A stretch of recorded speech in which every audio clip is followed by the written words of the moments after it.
kawan, jumpa lagi kita di channel Rianda Aidil. Apa kabar anda? Semoga kita semua berada dalam keadaan sehat-sehat ya.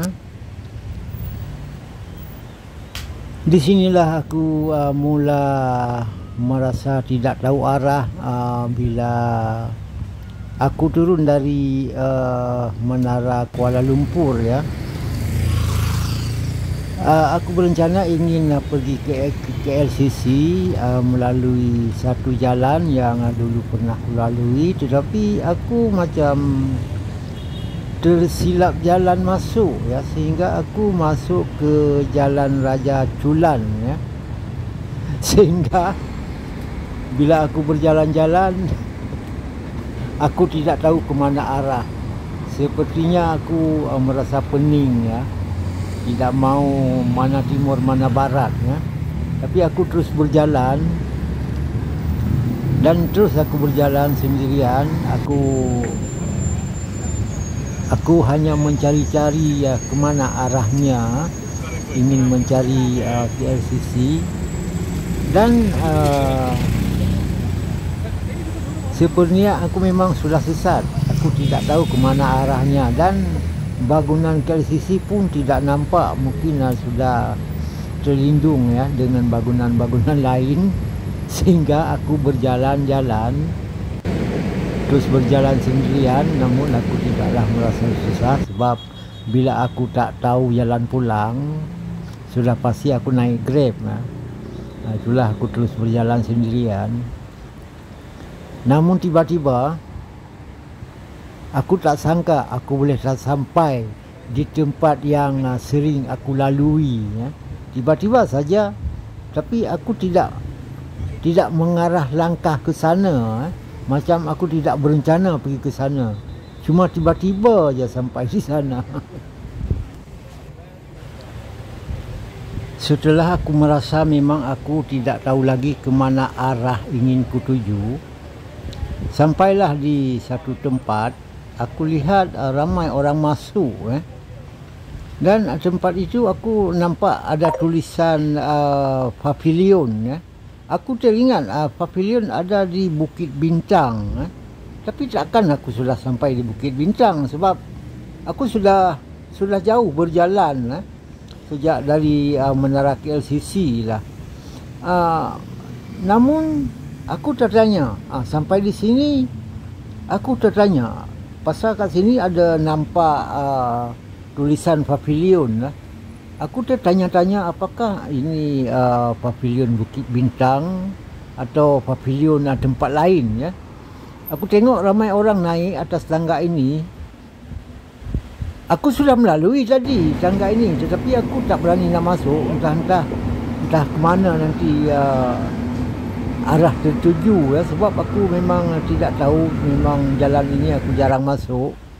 Cuma aku suka jalan-jalan saja, nak tengok suasana di Kuala Lumpur kan. Lepas tu aku naiklah ke tangga yang tadi tu.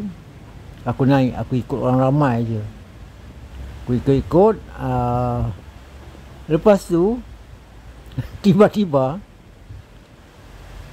selepas naik jembatan tu, aku masuk dalam satu gedung ataupun tempat beli belah dan aku yakin itu tempat kira pavilion dalam gedung pavilion. Tiba-tiba sampai aku di sini, aku belum tahu aku di mana ya. Sampai di video ini yang kalian tengok ni, aku belum tahu aku di mana. Tapi tiba-tiba bila aku sudah keluar, aku terkejut. Rupanya aku sudah sampai di Bukit Bintang tau. Sampai di sini aku baru sedar aku sudah sampai di Bukit Bintang. Sebelumnya sebelum tengok ini tempat ni lah. Tempat ni aku dah sering pergi. Sehingga bila aku sampai sini, aku memang sudah tahulah suasana macam mana, ke mana arah nak kutuju. Bila aku nak naik tren ke atau apa-apa ke, aku tahulah bila sampai ke sini. Tetapi yang aku heran, sampai dalam gedung itu aku tidak tahu di mana aku berada. Ternyata aku sudah sampai di Bukit Bintang setelah berjalan-jalan dari petang dan sampai ke Bukit Bintang ni memanglah sudah malam. Sebab aku berjalan dari pukul 4 entah ke mana-mana dah aku hayunkan langkahku di ibu kota Kuala Lumpur ni saja je. Cuma itulah yang aku tertanya, kenapa aku tiba-tiba sudah sampai di Bukit Bintang? Yang tadinya aku dah merasa takut dah. Aku merasa sudah sesat. Tapi ya begitulah ceritanya yang aku ingin kongsikan dengan korang.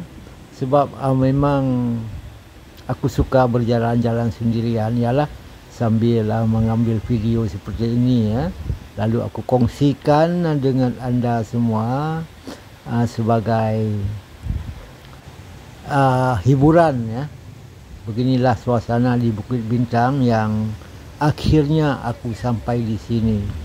Dan terima kasih banyak-banyak karena anda sudah menonton video ini. Bagi yang belum subscribe, silakan subscribe dan tekan lonceng agar anda mudah mendapatkan video-video selanjutnya dari channel Yanda Aidil. Okay? Akhirul kalam, aku akhiri video ini sampai di sini saja. Wassalamualaikum warahmatullahi wabarakatuh.